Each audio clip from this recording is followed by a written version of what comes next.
Friends நேயர்களுக்கு வணக்கம். நம்ம தமிழ் பக்கம் நிறைய பேர் புரிஞ்சு நினைக்கிறேன். நம்ம திரும்ப சிஎஸ்கே பற்றி தான் பேச போகிறோம். ஆக்ஷன் நடந்த பிறகு நிறைய பேர் வந்து ஐபிஎல் டீம்ஸை பற்றியும் ஐபிஎல் டீம்ஸில் இருக்க பிளேயர்ஸை பற்றி நிறைய வீடியோஸ் போட்டுகிட்டே தான் இருக்காங்க.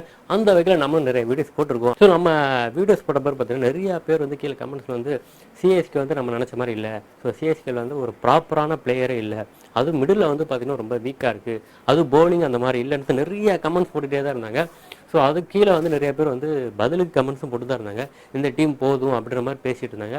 ஸோ அதற்கும் இன்னும் சில பேர் வந்து நீங்கள் வந்து உங்களே காம்ப்ரமைஸ் பண்ணிக்கிறீங்க, சிஎஸ்கே மேனேஜ்மெண்ட் டீம் எடுத்துட்டாங்கன்ற கண்டு நீங்கள் இந்த மாதிரிலாம் பண்ணக்கூடாது, இன்னும் நிறைய பெஸ்ட் பிளேயர்ஸை எடுத்துருக்கலாம்ன்ற மாதிரி அவங்க ஆதங்கத்தை சொல்லியிருந்தாங்க.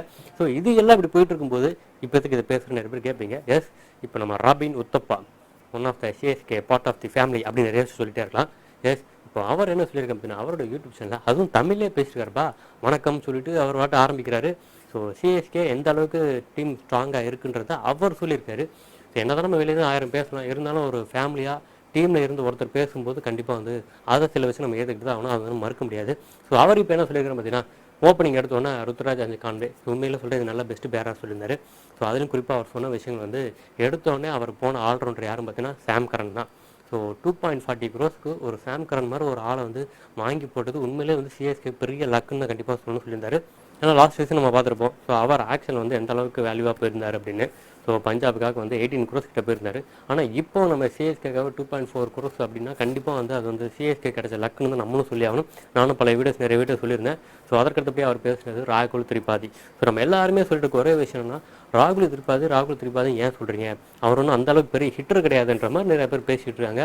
ஆக்சுவலாக நம்ம சிஎஸ்கே பொறுத்த வரைக்கும் அஜிங்கே ரஹானே எந்த பிளேஸில் இருந்தாரோ அவருக்கு ரீப்ளேஸ்மெண்ட்டாக தான் வந்து ராகுல் திரிபாதியை பார்த்தாங்க. ஸோ என்னை பொறுத்த வரைக்கும் அஜிங்கே ரஹானேவை விட கண்டிப்பாக ராகுல் திரிபாதி நல்லா ஸ்ட்ராங்கான ஒரு பேட்ஸ்மேன் தான் நான் சொல்வேன். இது எத்தனை பேர் ஏற்றுக்கிறீங்கன்னு தெரியல, ஆக்சுவலாக அதுதான் உண்மை. ஸோ ரஹானே வச்சு நம்ம தான் கப்பலாக வின் பண்ணியிருக்கோம். அப்படின்ற போது திரிபாதியை வச்சு ஏன் வின் பண்ண முடியாதுன்னு தான் என்னோட கேள்வியும் கூட. ஆஸ் யூஷுவல் எல்லாருமே சொல்கிற ஒரே விஷயம் என்னன்னு பார்த்தீங்கன்னா, எப்படி பார்த்தாலும் ஒரு 11 பேர் விளாட போகிறாங்க. ஸோ எல்லாருமே வந்து கிரிக்கெட் பிளேயர்ஸ் தான். ஸோ பவுலர் அவங்களோட வேலையை பார்க்க போகிறாங்க, பேட்ஸ்மேன் அவங்களோட பெஸ்ட்டை கொடுக்க போகிறாங்க. ஸோ இதில் வந்து ஆன் ஃபீல்டில் வந்து எந்த பிளேயர்ஸ் வந்து பெஸ்ட்டாக பெர்ஃபார்மன்ஸ் பண்ணுறாங்களோ ஸோ அந்த டீம் தான் வின்னிங் சான்ஸ் அதிகமாக இருக்குது. அதுவும் கன்சிஸ்டன்ஸாக இருக்குன்றது ரொம்ப முக்கியமான விஷயம். ஸோ நம்ம சிஎஸ்கே பொறுத்த வரைக்கும் உண்மையிலே வந்து அந்த கோர் வந்து ஆக்சுவலாக ஃபேமிலின்னு சொல்லுவாங்களா, ஃபேமிலியை வந்து என்ஜாய்மெண்ட் பண்ணி விளாட்றதுக்கான எல்லா சிச்சுவேஷன்ஸும் எல்லா சூழ்நிலையும் அங்கே இருக்கும் தான் எல்லா பிளேயர்ஸுமே சொல்லிட்டு இருக்காங்க. அதுக்கு எக்ஸாம்பிளாக நிறைய பேர் சொல்லலாம். இப்போ தீபக் சகர் வந்து சிஎஸ்கே விட்டு போயிருக்காரு, இருந்தாலும் அங்கே போயிட்டு எந்த அளவுக்கு ஃபீல் பண்ணி பேசினா நம்ம எல்லாருமே தெரிஞ்ச விஷயங்கள் தான். இன்னும் சொல்லப்போனால் நம்ம சாம் கரன் வந்து லாஸ்ட் டைம் பஞ்சாபுக்கு போகும்போது ஹியூஜ் அமௌண்ட்டுக்கு தான் போயிருந்தார். ஸோ அப்போ கூட அவருக்கு இந்த அளவுக்கு எக்ஸைட்மெண்ட் இல்லை. ஆனால் இப்போ சிஎஸ்கே திரும்பி வந்த பிறகு அவரோட வீடியோஸில் அதை பார்த்து நம்ம தெரிஞ்சிருக்கும். இந்த மாதிரி நிறைய விஷயங்கள் சொல்லிகிட்டே போகலாம். ஸோ அதுதான் வந்து உண்மையிலே சிஎஸ்கேயோட சக்ஸஸ்னால் கண்டிப்பாக சொல்லணும். இப்போ பிளேயர்ஸ் அப்படின்னு எடுத்திங்கன்னா, பிளேயர்ஸ் நல்லா இருந்தால் தான் டீம் வின் பண்ணணும் அப்படின்னு சொன்னிங்கன்னா, லாஸ்ட் 2 இயர்ஸாக வந்து நம்ம மும்பை இந்தியன்ஸ் பார்த்தாலே தெரியும், எல்லாமே பெரிய பெரிய பிளேயர்ஸ் தான் கடப்பார லைன்னு நம்ம சொல்லிட்டு இருந்தோம். ஸோ இருந்தாலும் அவங்களால வின் பண்ண முடியல. அதுக்கு என்ன ரீசன்னா, அந்த ஃபார்மேஷன் அந்த டீமுக்குள்ள அந்த ஒற்றுமை அது இல்லாததும் பெரிய விஷயமா எல்லாரும் பேசப்பட்டு இருந்துச்சு. ஆனால் இப்போ நம்ம சிஎஸ்கே அப்படின்னு சொன்னோம்னா கண்டிப்பாக அந்த ஃபேமிலியை வந்து பிரேக் ஆகாமல் மேக்ஸிமம் முடிஞ்ச அளவுக்கு அதே ஃபேமிலியை திருப்பி கொண்டு வந்திருக்காங்க தான் சொல்லணும். ஸோ இதில் வந்து அவர் குறிப்பிட்டு சொன்ன இன்னொரு ஆள் யாருன்னு பார்த்தீங்கன்னா ரச்சின் ரவீந்திரா. உண்மையிலே ரச்சின் ரவீந்திரா பற்றி நம்ம நிறையா பேர் வந்து பேசிட்டு தான் இருக்காங்க. நம்மளும் வந்து பல வீடியோஸில் பேசியிருக்கோம். ஸோ 1 down அப்படின்னு வரும்போது ஆல்ரெடி நம்ம சுரேஷ் ரெய்னா இருக்கும்போது அந்த பிளேஸ் வந்து ரீப்ளேஸ் பண்ணுறது சாதாரண விஷயமே கிடையாது. ஸோ இவர் வந்து ரீப்ளேஸ் பண்ணிட்டாரான்னு சொல்லிட்டு நம்ம சொல்ல வரல, இருந்தாலும் அதுக்கேற்ற மாதிரி அவர் வந்து ட்ரெயின் அப் பண்ணுறாங்கன்றது தான் உண்மை. ஸோ அதை வந்து நம்ம கோச் ஸ்டீஃபன் ஃப்ளெமிங்கே சொல்லியிருந்தாரு. ஸோ லாங் டைம் ப்ராசஸ்ன்னு சொல்லிட்டு அவரை யூஸ் பண்ணணும்னா முடிவு பண்ணியிருக்காங்க. ஸோ அதற்காக தான் திருப்பி ஆர்டிஎம் யூஸ் பண்ணியிருக்காங்க. இதில் இன்னொரு விஷயம் என்னென்னு பார்த்தீங்கன்னா, அவர் சொல்லும்போது நம்ம ரச்சின் ரவீந்திராவை பார்த்தீங்கன்னா 1 down வைக்கல, 1 down வந்து ராகுல் திரிபாதி தான் கன்ஃபார்ம் அப்படின்னு அவர் தெளிவாக சொல்லிட்டாரு.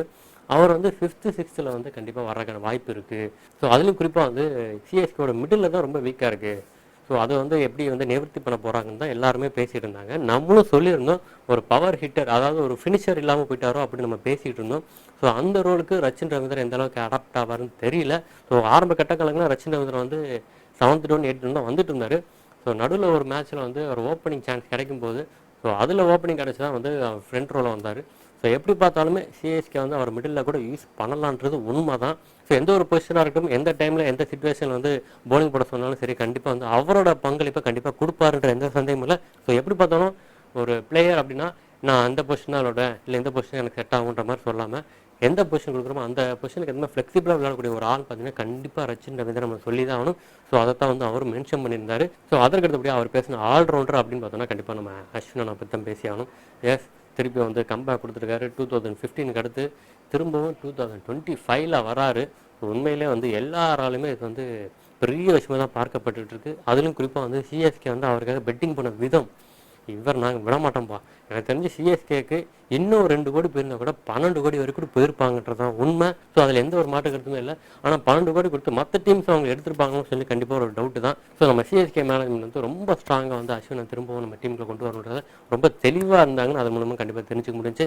ஸோ அதுக்கு நிறைய ரீசன் இருந்தாலுமே உண்மையில் அஸ்வின் மேலே நம்பிக்கை வச்சு எடுத்ததுக்கு இன்னொரு ரீசன் என்னன்னு பார்த்தீங்கன்னா, நம்ம சேப்பாக் பிச் நம்ம பழைய வீடியோவில் பார்த்துருந்தோம். எஸ், இன்னுமேட்டு வரக்கூடிய ஐபிஎல் மேட்சஸில் கண்டிப்பாக ஸ்பின்னுக்கு சாதகமாக தான் பிச்சஸ் இருக்கும் அப்படின்னு சொல்லியிருந்தேன். ஃப்ளாட் பிச்சஸ் இருக்க வாய்ப்பு இல்லைன்னு சொல்லி தெளிவாக பேசியிருந்தேன். அதுக்கு ரீசன் என்றது பழைய வீட்டில் போட்டிருந்தேன். கீழே லிங்க் இருக்கும், பார்க்காதவங்க போய் பார்த்துட்டு வந்துருங்க. ஸோ அதற்கு அடுத்தபடியாக இன்னும் நிறைய பேர் சொல்லக்கூடிய விஷயம் பார்த்தீங்கன்னா, ஸ்பின்னில் வந்து சிஎஸ்கே இவ்வளோ ஸ்ட்ராங்காக இருக்கணும். ஸோ நம்ம நூர் அகமதாக இருக்கட்டும், அஸ்வினாக இருக்கட்டும், ஜடேஜா இருக்கட்டும், இந்த ரச்சின் ரவீந்திரா இருக்கட்டும், இன்னும் நிறைய பேர் அடுத்தடுத்து பார்ட் டைம் போலர்ஸ் நிறைய பேர் இருக்காங்க. ஸோ பேக்கப் பவுலர்ஸ் இன்னும் நிறைய பேர் இருக்காங்க. நான் சொல்கிறதெல்லாம் ஸ்பின்னில். ஸோ ஃபேஸ்ன்னு வரும்போது ஃபேஸில் நிறைய பேர் வந்து ரொம்ப கம்மியாக தான் பார்க்காங்க. ஃபேஸ் அந்த அளவுக்கு இல்லைன்ற மாதிரி நிறைய பேர் பேசிகிட்டு இருக்காங்க. 11 தவிர்த்து வேறு யாருமே இல்லைன்ற மாதிரி பேசுகிறது தான் உண்மை. உண்மையிலே வந்து கலீல் அகமத் வந்து பேக்கப் பிளேயராக ஒருத்தர் சொல்லியிருந்தார் கமெண்ட்டில். ஆக்சுவலாக வந்து அவர் வந்து பேக்கப் பிளேயரே கிடையாதுன்றது தான் உண்மை. உண்மையில் அவரோட பெர்ஃபார்மன்ஸ்லாம் நம்ம பார்த்துருப்போம். இந்தியன் டீமுக்குள்ள வந்து டெபிட் ஆகிறது சாதாரண விஷயமே இல்லை. ஸோ அந்த குவாலிட்டி அந்த கேப்பபிள் இருந்தால் மட்டும் தான் நம்ம இந்தியன் டீமுக்கு செலக்ட் ஆக முடியும். நமக்கு எல்லாருக்குமே தெரிஞ்சு வச்சுக்கலாம். ஸோ அவ்வளோ பவுலர்ஸ் வந்து வெயிட்டிங்கில் இருக்கும்போது ஒரு பவுலருக்கு வந்து இந்தியன் டீமில் வாய்ப்பு கிடைக்குதுன்னா கண்டிப்பாக வந்து அந்த கேப்பபிள் இருக்கிறனால தான் வந்து சூஸ் பண்ணுவாங்க. ஸோ கலீல் அகமத் உண்மையிலே வந்து நம்ம சிஎஸ்கே கிடைச்ச ஒரு லக்குன்னு நான் கண்டிப்பாக சொல்லுவேன். 2025 கண்டிப்பாக கலீல் அகமத் வந்து சிஎஸ்கே ஷைன் பண்ணுவார். அதில் எந்த ஒரு சந்தேகமும் இல்லை. ஸோ அதற்கடுத்து நிறைய பேர் சொல்லக்கூடிய சொன்னது தீபக் கூட. என்னப்பா நீ bowling பேசிகிட்டு இருக்கும்போது ஆல்ரவுண்டர் போகிறா, ஆல்ரவுண்டர் பேசும்போது பேட்டிங் போகிறா, நிறைய பேர் பேசலாம். ஆக்சுவலாக டக்குன்னு என்னென்ன தோணுது அதெல்லாம் சொல்லிடணும். அதுக்காக தான் போயிட்டுருக்கேன். ஸோ தீபக் கூட பற்றி நிறைய பேர் இப்போவும் கேட்டுட்டு தான் இருக்காங்க. அவர் வந்து ஹிட்டரே கிடையாது. ராகுல் திரிபாதிக்கு இதே தான்ப்பா சொல்கிறாங்க, தீபக் கூடாக்கு இதே தான்ப்பா சொல்கிறாங்க. அப்போ யார் தான்ப்பா ஹிட்டர், யார் தான்ப்பா சிக்ஸ் அடிப்பா? ஸோ இது வந்து உண்மையிலே கஷ்டமான விஷயம் தான். ஒரு ஹிட்டர் அப்படின்னா ஒரு மும்பைக்கு வந்து பொல்லாட் எப்படி இருந்தால் நமக்கு எல்லாருக்குமே தெரியும். நம்ம சிஎஸ்கேவுக்கு ஆல்பி மார்க்கல் எப்படி இருந்தாலும் நம்ம எல்லாருக்குமே தெரிஞ்ச விஷயம் தான். ஸோ அந்த மாதிரி ஒரு சில பிளேயர்ஸ் வந்து ரீப்ளேஸ் பண்ணுறது சாதாரண விஷயமே கிடையாது. ஸோ இப்போதைக்கு நம்ம சிஎஸ்கேல ஒரு ஹிட்டர் அப்படின்னு பார்த்தீங்கன்னா கண்டிப்பாக வந்து நம்ம சிவன் தூவே மட்டும் தான் எல்லாருமே சொல்லிட்டு இருக்காங்க.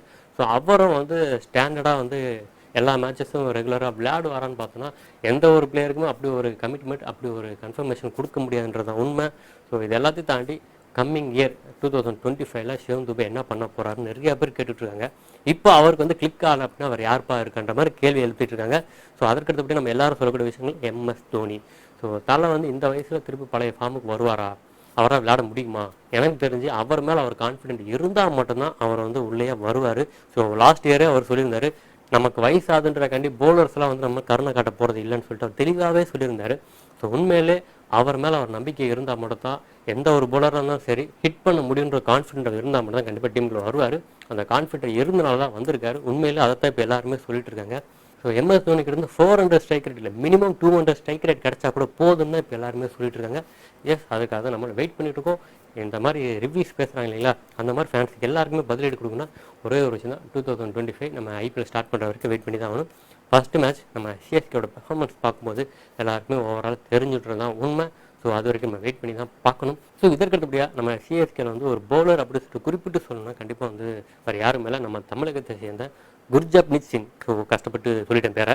ஸோ ஓகே, இப்போ அவரை பற்றி இப்போ நிறையா பேர் பேசிகிட்டு இருக்காங்க. அதுவும் உத்தப்பா சொல்லும்போது உண்மையிலே அவரோட பெர்ஃபார்மன்ஸை நான் இப்போ ரீசெண்டாக பார்த்தேன். உண்மையிலே அவரோட ஆக்ஷன், அவரோட ஸ்டைலு எல்லாமே வேறு லெவலில் இருந்துச்சு. கண்டிப்பாக வந்து அவரை இம்பேக்ட் பிளேயராக கண்டிப்பாக பவுலிங் ஆப்ஷனுக்கு கொண்டு வரணுன்ற மாதிரி தான் அவர் பேசிகிட்டு இருந்தார். ஸோ அதற்கடுத்தபடியாக நம்ம பேட்டிங் வரும்போது சிவம் துபேவும், பவுலிங் வரும்போது குர்ஜப்னீத் சிங்கும் கரெக்டாக சொல்லிட்டேன் நினைக்கிறேன்.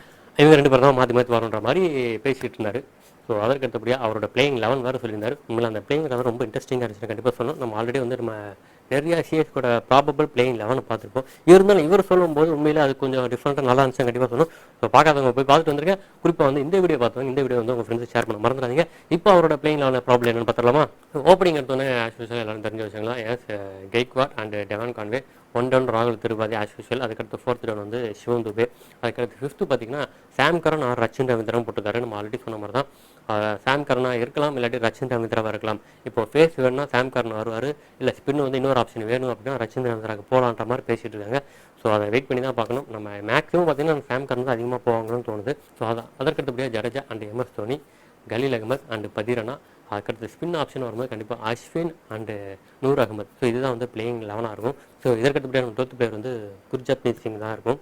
ஸோ ஆல்ரெடி சொன்ன விஷயங்கள் தான். ஸோ இதில் என்ன ஒரு இன்ட்ரெஸ்டிங்கான விஷயம்னு பார்த்தீங்கன்னா, அவர் தீபக் கூட வந்து பிளேயிங் 11 கொடுக்கல. ஸோ என்னை பொறுத்த வரைக்கும் மேக்ஸிமம் தீபக் கூட வந்து கண்டிப்பாக வந்து மிடில் இருப்பாருன்னு தான் எனக்கு தோணுது. ஸோ அதை பற்றி நான் உங்களோட ஒப்பீனியனும் அதையும் கண்டிப்பாக கமெண்ட் மென்ஷன் பண்ணுங்கள். ரெண்டாவது நம்ம சிஎஸ்கே பற்றி நிறைய பேர் வந்து இல்லைப்பா டீம் வந்து ஆவரேஜ் தான் சொல்லிட்டு இருக்காங்க. எப்பவுமே சிஎஸ்கே பொறுத்தவரைக்கும் ஆவரேஜ் டீம் வச்சு தான் கண்டிப்பாக வந்து இது நிறைய கப்ஸ் வின் பண்ணியிருக்காங்க. ஸோ டேடி ஆர்மிலாம் சொல்லியிருக்காங்க. ஸோ அப்போலாம் எக்ஸ்பீரியன்ஸ் காய் இருந்தாங்க, இப்போ வந்து எக்ஸ்பீரியன்ஸ் இருக்குது, அதே ஒரு யங் டேலண்டட் காய்ஸ் நிறைய பேர் இருக்காங்க. ஸோ இதை பற்றி உங்களோட ஒப்பீனியனும் அதையும் கண்டிப்பாக கமெண்ட் மென்ஷன் பண்ணுங்கள். இதை தவிர்த்து இன்னும் நிறைய வீடியோ அடுத்து கொடுக்குறேன், நான் வெயிட் பண்ணிட்டு இருக்கேன். தொடர்ந்து எங்கள் வீடியோக்கு ஆதரவு கொடுங்க. இந்த வீடியோ திரும்ப மீண்டும் அடுத்த வீடியோ உங்களை சந்திக்கிற அது உங்களுக்கு சண்முகம்.